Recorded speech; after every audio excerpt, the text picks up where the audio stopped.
Good morning, class. Good morning, teacher. Now, before we proceed to our next, please stay stand and let us pray.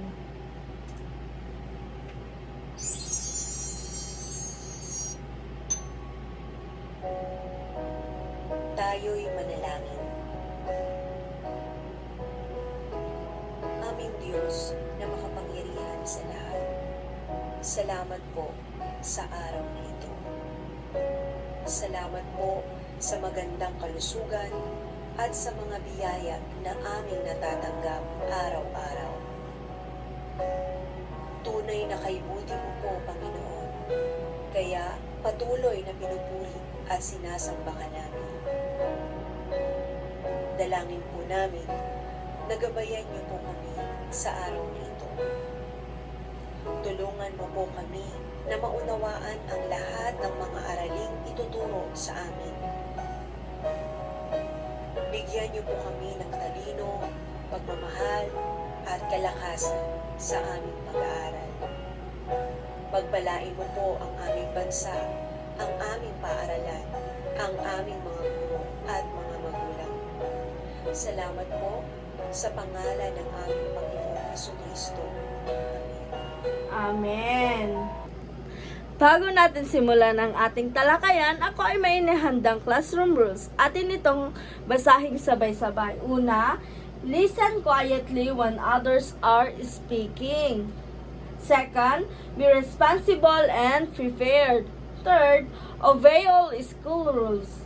Fourth, always treat others with respect. And last, raise your hand for permission to get up or speak. Now, we will proceed to our objectives. Pakibasa nga natin. Sabay-sabay. Una, define and describe decimal numbers. Second, compare decimal numbers. And third, arrange decimal numbers from highest to smallest or vice versa. Last week, you have studied about rounding off decimal numbers to the nearest whole number and tenth, correct? Yes, ma'am. Now, we will going to have a new lesson or topic, but before that, we will first conduct a review about what you have learned last meeting. Please bring out your notebook and answer this one. Direction, rounding off the following decimal numbers to the nearest whole numbers. 1 to 5, please answer this one. Before we proceed to our next lesson.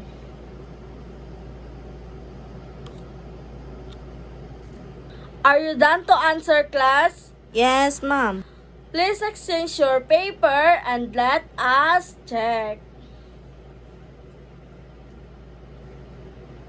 Check nyo na yung mga papel ng inyong katabi kung tama ba ang kanilang sagot. Now, I will show you a picture. What do you see on the picture? Ma'am, evolution of human. Very good. What do you observe on their physical appearance? They have deeper height, ma'am. Very good. Now, let us read this one. According to Charles Darwin, that all living things belong to one species, and that is races, all descended from a single ancestral stock and pointed to the anatomical similarities between human and African apes. He concluded that chimpanzees and gorillas were the closest living relatives of human. The height of Australopithecus is 4.0 feet tall, the Homo habilis is 4.3 feet tall, and the Homo erectus is 5.6 feet, Homo neanderthalensis is 5.4, and the Homo sapiens is 5.7 inches tall. Now, I have a guide question about this. First, How tall is the habilis and Australopithecus? 4.3 and 4.0. Now, let us check if your answer is correct.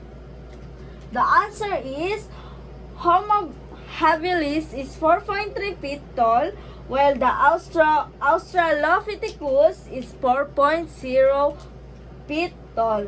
Therefore, Homo habilis is 0.3 feet tall than Australopithecus. Second is, how about the habilis and Homo erectus? What's your answer, Anna? 4.3 and 5.6. Now, let us check if Anna is correct. The answer is Homo habilis is 4.3 feet tall, while Homo erectus is 5.6 feet tall. Therefore, Homo erectus is 1.3 feet tall than Homo habilis. Now, let's proceed to our number 3. Homo neanderthalensis to Homo sapiens. Oh, please answer this one. Yes, Jeffrey? 0.4 and 5.7. Now, let us check if Jeffrey is correct. The answer is Homo neanderthalensis is 5.3 feet tall, while the Homo sapiens is 5.7 feet tall. Therefore, Homo sapiens is 0.3 taller than Homo neanderthalensis. Now, this is the part of a decimal. 45.237. This is the whole number 4. This is the whole number 4. And this is the decimal point. Decimal point or point, this one. Decimal point. And this is the decimal part. The 327. This is the decimal part. Now, please read this one. Whole number part.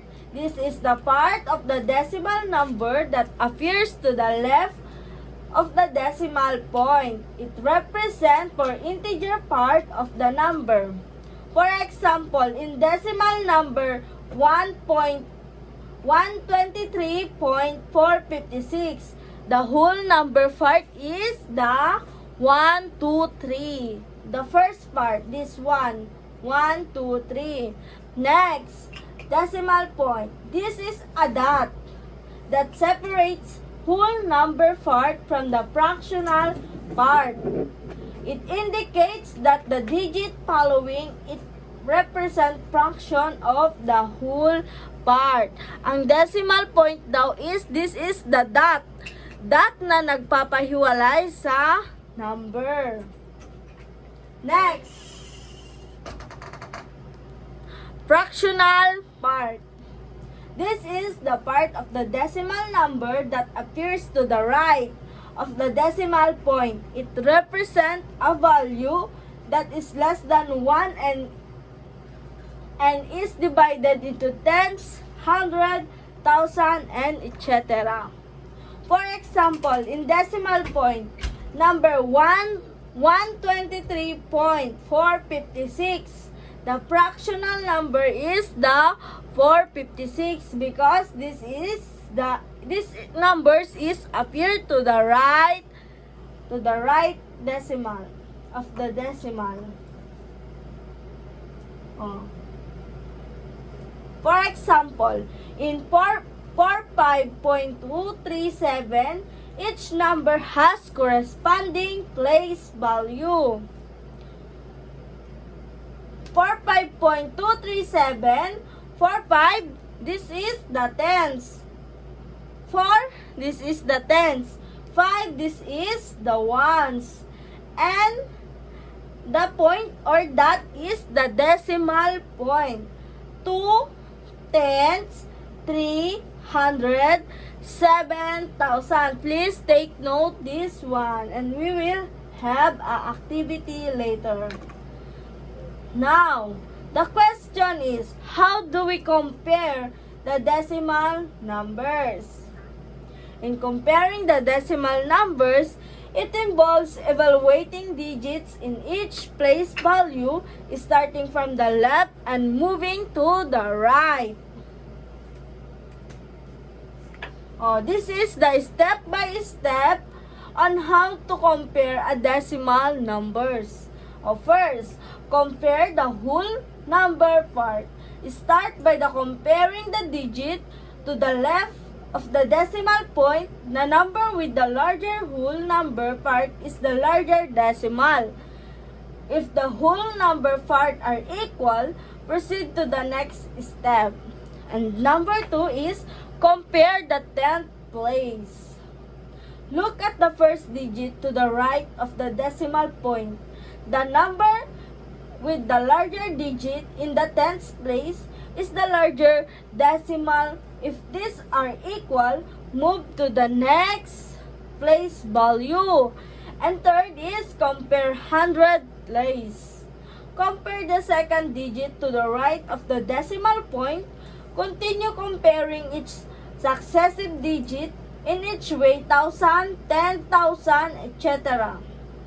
until a difference is found. And last is handle an equal length.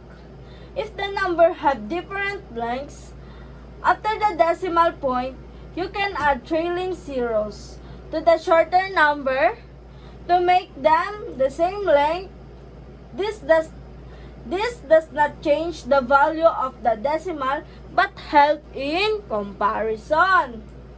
Now, this is the example of comparison. Compare 12.345 and 12.34.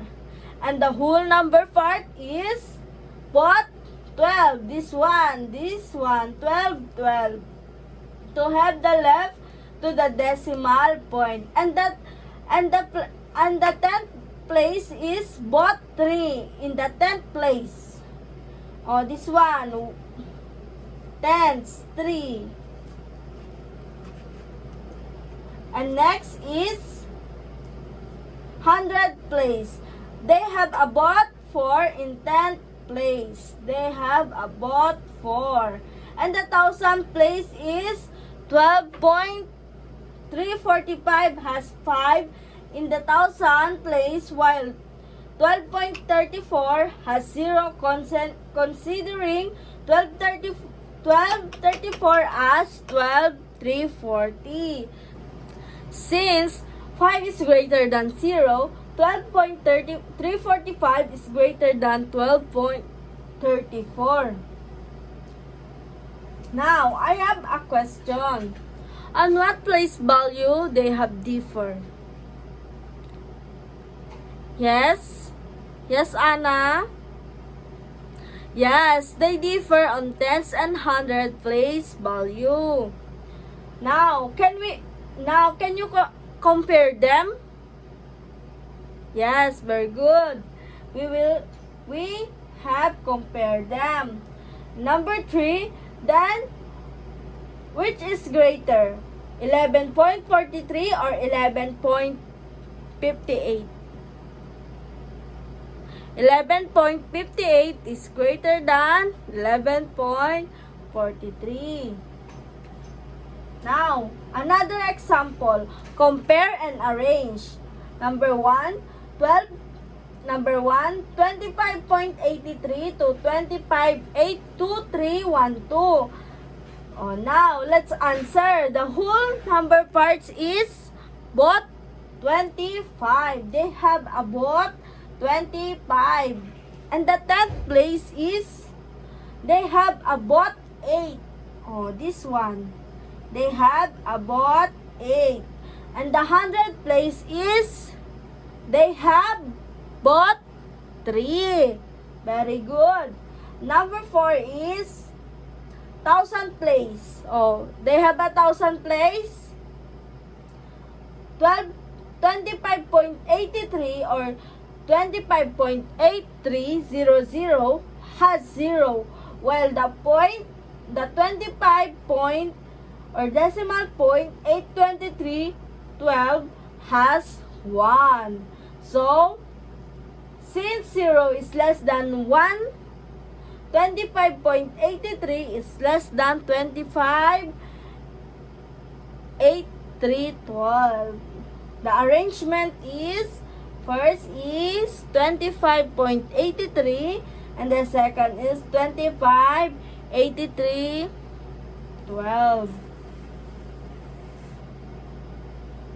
Now, this one, arrange the height of species in Charles Darwin theory of evolution from the least to greatest using the place value chart. O yung pinakita ko kaninang picture and then yung sinabi ni Charles Darwin ay gagawan natin ng chart.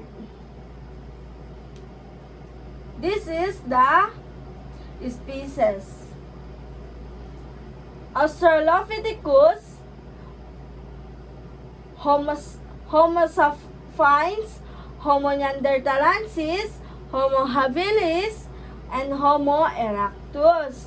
And their height is 4.0, height of the Homo sapiens is 5.7, and the Homo neanderthalensis is 5.4, the Homo habilis is 4.3, and the Homo erectus is 5.6.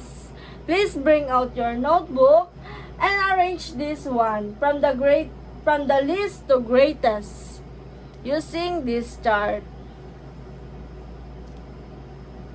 Are you done, class? Now, let us check if your answer is correct. The answer is arranged from the least to greatest is first the Australopithecus with the height of 4.0, and the second is the Homo habilis with the height of 4.3, and the Homo neanderthalensis is with the height of 5.4, and the Homo erectus is 5.6, while the Homo sapiens is 5.7 that have greatest. Now, for group, I will group you into two. For group 1, activity is write greater than or less than or equal in the blank to make the statement is true. While the group 2 have arranged the decimal in decimals from greatest to least. This one, the group 1 and group 2. Now, proceed to your groups. Okay, ma'am.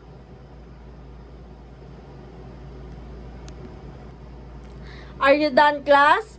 Please, group 1 exchange to group 2 and group 2 exchange to group 1 and check if your answer is correct. This answer is for group 1 and group 2, this one. Check if the answer of group 1 and group 2 is correct. Did you get it? Yes, ma'am. Yes, ma'am. Very good. Now, for activity 3. The top 3 in grade 4 class includes May, which has the average 96.5, and Cyrus is 96.9. The rank of the following student for us to determine the top 3 of the grade 4 class. Now, please answer this one into your notebook.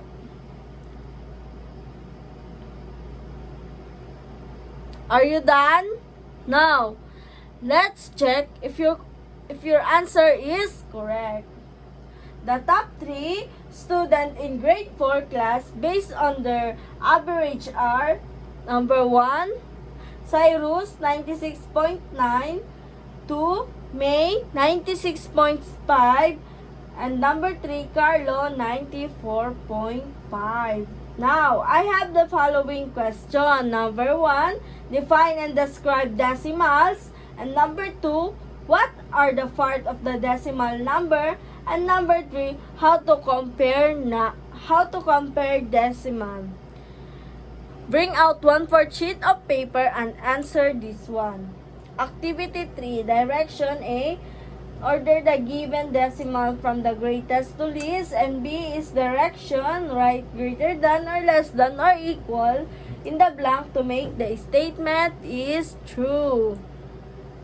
Are you done? Please pass your paper in 10, 9, 8, 7, 6, 5, 4, 3, 2, 1.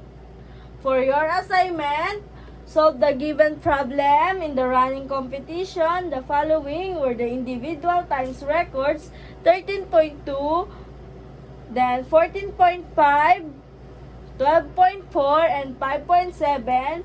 Which time is the fastest, and how about the slowest? Now, that's all for today. Thank you for listening. Goodbye and thank you. Goodbye and thank you, ma'am.